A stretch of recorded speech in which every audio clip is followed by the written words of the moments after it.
Hello everyone and good day. So I am Generic Embarrason. So now we will talk about the movements towards the common goods.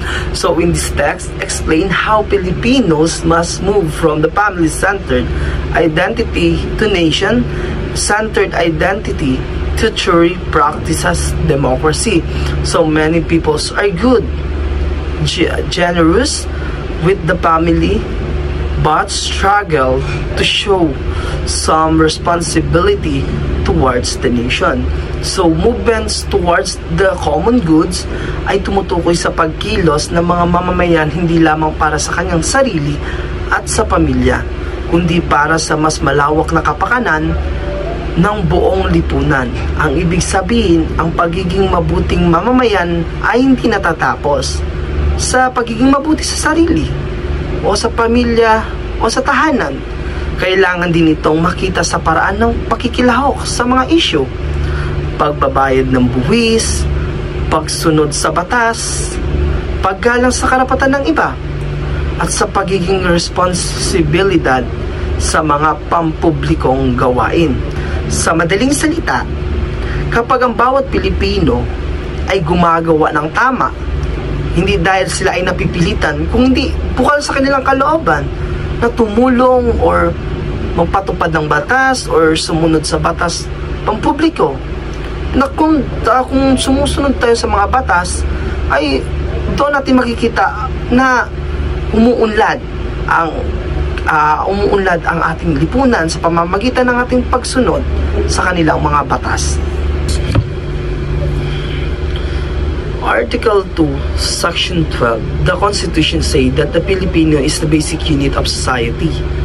But if the family loyalty is stronger than loyalty to the nation, problem arise. Kapag may isang taong lumabag sa batas, kamag-anak man, kapatid, madalas mo naprotektahan ito ng kanyang pamilya or kamag-anak. Halimbawa dito, nakagawa ng krimen, yung kamag-anak nila, nakapatay dito, here ang kapatid. Yung ginagawa ng kamag-anak is pinapaalis or pinapapunta sa lugar na kung saan konti lang ang tao. Inuuna nila kahit alam nilang mali ang ginawa ng kanilang kinukonsinti nila kung ano yung ginagawa para hindi makulong, pinapaalis. So dahil sa ganun, humihina ang batas. Hindi nagiging batas, hindi naging patas ang batas, ang hustisya at maayos na pamahalaan. Kung ganun yung sistema, sinuuna ang batas, pinapaalis, yung parang wala kang pakailam sa kung anong pakailam ko sa batas. Kung makukulong, ayaw ko makukulong yung kamag-anak ko, kapatid ko.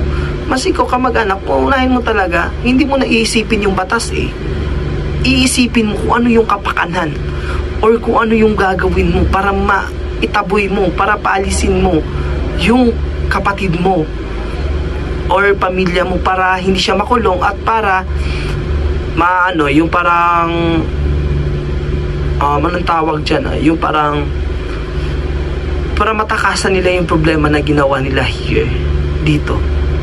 Yun, kaya sometimes hindi naging patas ang batas dahil sa mga pabor-pabor.